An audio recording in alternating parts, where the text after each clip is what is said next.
Bonjour, c'est Nicolas du site utilisersonmac.com. J'aimerais aujourd'hui revenir avec vous sur la dernière mise à jour d'Apple, à savoir macOS 10.14, de son petit nom Mojave. Alors, je vais tout de suite percer l'abcès, vous avez tous vu le titre de ma vidéo, et non, ce n'est pas Mojave qui a flingué mon Mac. Mais j'y viendrai dans quelques minutes, rassurez-vous. Avant cela, je précise que si je réalise cette vidéo aujourd'hui, c'est pour répondre à une question ou une affirmation qui m'est beaucoup revenue depuis la sortie du dernier système d'Apple, et aussi pour étayer l'un des propos que j'ai tenus dans une vidéo que j'ai tournée lors du passage d'High Sierra vers Mojave. Mais avant de commencer, je prends quelques secondes pour informer ceux d'entre vous qui désirent un maximum de renseignements sur leurs produits Apple. J'offre aux abonnés de ma newsletter des conseils exclusifs qui ne sont disponibles ni sur le site utilisersonmac.com, ni sur la chaîne YouTube correspondante. Pour s'abonner, c'est gratuit et c'est en cliquant ici que ça se passe. Je rajoute également le lien dans la description de cette vidéo. Mais donc, je reviens à mon sujet du jour. Lorsqu'Apple a sorti macOS Mojave, j'ai réalisé une vidéo dans laquelle j'explique la marche à suivre afin d'effectuer cette mise à jour sans problème, ou plutôt sans crainte. Si vous n'êtes pas encore sur Mojave, allez voir cette vidéo, même si vous ne voulez pas y passer tout de suite. Je rajoute le lien en haut à droite et dans la description de la vidéo actuelle. Suite justement à cette vidéo, on m'a posé une question, ou plutôt deux questions, parce qu'en fait il y en a deux. Ces questions sont très simples. Pourquoi j'insiste autant sur la sauvegarde lors d'une mise à jour et pourquoi j'insiste également sur le fait de vérifier avant la mise à jour que vos applications sont compatibles avec le nouveau système. Je parle surtout lorsque l'on utilise son Mac d'un point de vue professionnel. Alors, pour la sauvegarde, vous savez tous que je suis un obsédé de ce type d'action. Pour ceux qui veulent parfaire leur stratégie de sauvegarde, je rappelle que vous pouvez acquérir un enregistrement d'une conférence que j'ai animée à ce sujet. Je mets le lien ici et dans la description de cette vidéo. Mais donc, il faut sauvegarder tout le temps et encore tout le temps. Mais lors d'une mise à jour, la sauvegarde est encore plus importante. Pour faire rapide, puisque ce sont des choses que j'ai déjà expliquées dans plusieurs vidéos publiques de mon site, il y a principalement deux raisons qui font que le risque de perdre ces documents est plus important lors d'une mise à jour majeure d'un système. Et là, je ne parle pas que d'un système Apple, je parle de n'importe quel type de système. La première raison, elle est toute bête, c'est qu'une mise à jour peut mal se dérouler. Et il y a plusieurs causes à cela. Cela va du bug de mise à jour qui arrive et qui empêche le système de redémarrer, à la panne de courant qui se produit juste en plein milieu de la mise à jour d'un ordinateur de bureau. Oui, je sais, c'est pas de bol, mais ça arrive. Ça ne m'est pas arrivé personnellement, mais j'ai déjà dû traiter de ce problème pour des clients. Mais bon, de toute façon, perdre ces documents, c'est très souvent pas de bol. Pour ceux qui ont étudié la conférence sauvegardée, vous voyez certainement ce que j'ai en tête, les photos des premiers pas de l'un de mes enfants que j'ai perdu dans une panne, malgré les multiples sauvegardes de mon Mac. Bref, perdre ces données, c'est souvent pas de bol. Si cela arrive, et donc si le système de votre Mac refuse de redémarrer, vous avez deux possibilités. Vous réinstallez un nouveau système sans rien formater. Le Mac a l'avantage, par défaut, de ne pas supprimer les données présentes dessus lors d'une installation, en principe. Autre possibilité, si vous avez un deuxième Mac à côté, vous pouvez utiliser le mode disque cible, que l'on appelle souvent mode target, pour transformer provisoirement le Mac qui vient de planter en disque externe. Et donc récupérer sur le deuxième Mac les données du Mac qui vient de planter. Ce qui vous permettra ensuite de réinstaller à zéro votre Mac planté. Comme tout à l'heure, je rajouterai que cela fonctionnera en principe. Bien entendu, si vous avez suivi mes conseils de mise à jour et donc que vous avez des sauvegardes de vos données, notamment un clone de votre Mac, le mode target sera complètement inutile. Mais si vous vous êtes lancé sans sauvegarde et que vous avez eu un plantage durant la mise à jour et que votre Mac ne débarre plus, vous savez ce qu'il vous reste à faire. En espérant que le disque du Mac planté soit encore lisible. C'est pour cela que j'ai rajouté à chaque fois l'expression « en principe ». Mais il y a une deuxième raison au fait qu'une mise à jour est plus risquée pour vos données que lorsque vous utilisez votre Mac au quotidien.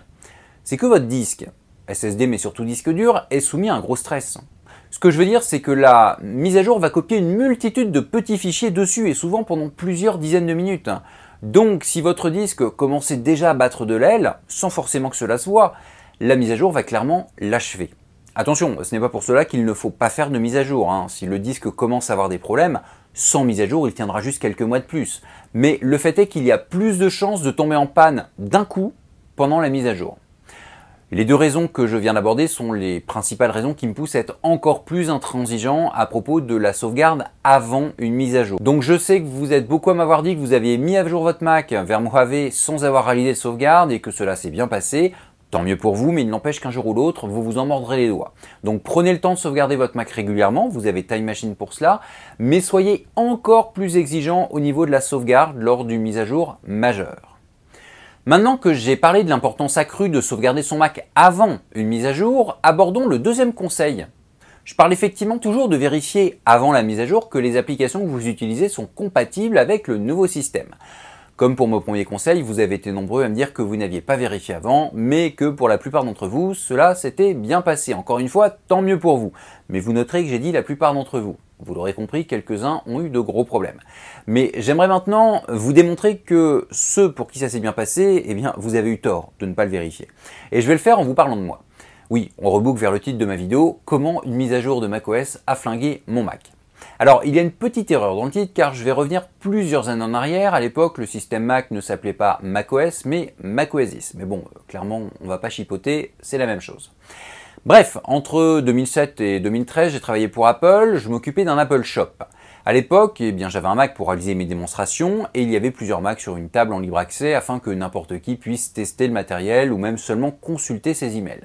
Donc un nouveau système devait sortir, très précisément le vendredi en fin de semaine à 18 h. Sauf erreur de ma part, c'était Snow Leopard qui est sorti en 2009. L'ordinateur de démonstration a évidemment été mis à jour avant cette heure fatidique, puisque aucun client ne venait l'utiliser. Et à partir de 18 h, pendant que je réalisais mes premières démonstrations du nouveau système, un collègue qui m'a secondé pour le week-end a mis à jour les autres Macs. Benoît, si tu regardes cette vidéo, je te salue. Mais donc, où se situe le problème ? Pour commencer, je vais vous avouer une chose, ou plutôt deux choses. Je n'ai jamais sauvegardé les Macs que j'utilisais sur mon Apple Shop pendant tout le temps que j'ai passé chez Apple, et je n'ai jamais vérifié avant les mises à jour si mes logiciels étaient compatibles. Alors attention, je vous rassure, c'est normal. Le contenu de démonstration de ces Macs était présent sur un disque externe, donc en cas de problème, il suffisait de réinstaller le Mac. À l'époque, cela se faisait à partir d'un DVD, et j'avais le DVD, puis d'installer le contenu de démo. Des faux emails, des photos, des musiques, des vidéos pour iMovie, bref, tout ce qu'il faut pour tester un Mac. Donc, pas de sauvegarde.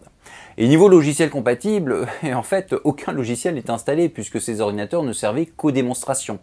Alors, il y avait les premières années une exception. Apple utilisait à l'époque un logiciel qui s'appelle Deep Freeze.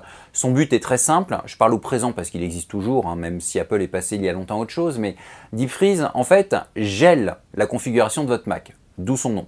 Donc, s'il est activé, tout ce que j'efface ou que je rajoute sera remis ou supprimé au prochain démarrage. C'est franchement idéal pour des ordinateurs de démonstration qui sont en libre accès. Mais donc, aucune sauvegarde. J'insiste encore une fois sur le fait que c'est un cas spécifique qui, à mon avis, n'est pas valable dans votre cas. D'ailleurs, je vous parle des Macs de démo, mais j'avais aussi un Mac portable de fonction et lui, rassurez-vous, il était sauvegardé régulièrement. Bref, il est 18 h, je commence mes démos sur le nouveau système, mon collègue met à jour les Macs de démonstration libre accès et au bout d'environ 30 minutes, l'un des Macs de démo est bloqué sur un écran bleu. Oui, je parle bien d'un écran bleu, alors pas celui-ci hein, évidemment, mais dans tous les cas, c'était pareil, le Mac était planté. Bon, évidemment, c'est pas grave, ça peut arriver. Le problème, c'est que les autres Macs ont tous suivi petit à petit. Et le lendemain, un samedi, jour où il y a toujours beaucoup de monde en magasin, surtout quand Apple vient de sortir un tout nouveau système, qui à l'époque, je le rappelle, était vendu sur DVD et donc s'achetait en magasin.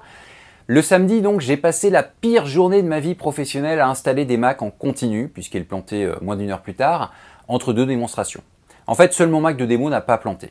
Bon, un collègue d'un autre Apple Shop a trouvé la raison à tout ce bordel, hein, désolé pour le terme, mais il n'y a pas d'autre mot, et nous l'a communiqué, et cette raison,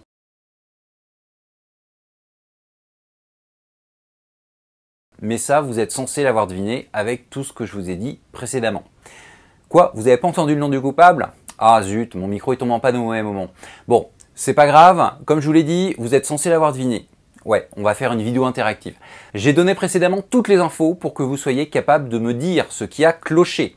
Et franchement, ce n'est pas dur, hein, je vous ai mâché le travail. Si vous l'avez trouvé, je vous laisse le mettre en commentaire.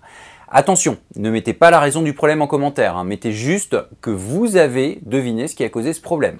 Si vous n'avez toujours pas trouvé, je vous invite à recommencer la vidéo à partir de ce timecode et à bien faire attention à tout ce que je dis. Mais encore une fois, ce n'est pas compliqué, je vous ai mâché le travail. J'hésitais à réaliser une seule vidéo avec la réponse à la fin ou deux vidéos et j'en suis arrivé à la conclusion que c'était plus simple avec deux vidéos. Donc, si vous voulez vérifier que vous avez trouvé la bonne réponse, ou plutôt le bon coupable, il va falloir aller sur la vidéo suivante. Le lien pour y accéder, je vous le mets là. Je vous le mets également dans la description de cette vidéo si vous ne pouvez pas cliquer dans le coin de l'écran. Évidemment, avant de cliquer sur le lien de la prochaine vidéo, je vous invite à partager celle-ci, sans donner le nom du coupable, à mettre un petit pouce vers le haut si elle vous est intéressée, à vous abonner à ma chaîne YouTube ainsi qu'à la newsletter du site utilisersonmac.com. Et bien sûr, si vous êtes encore là, je le redis encore une fois, allez vérifier dans ma vidéo réponse si vous avez vu juste ou non. À tout de suite.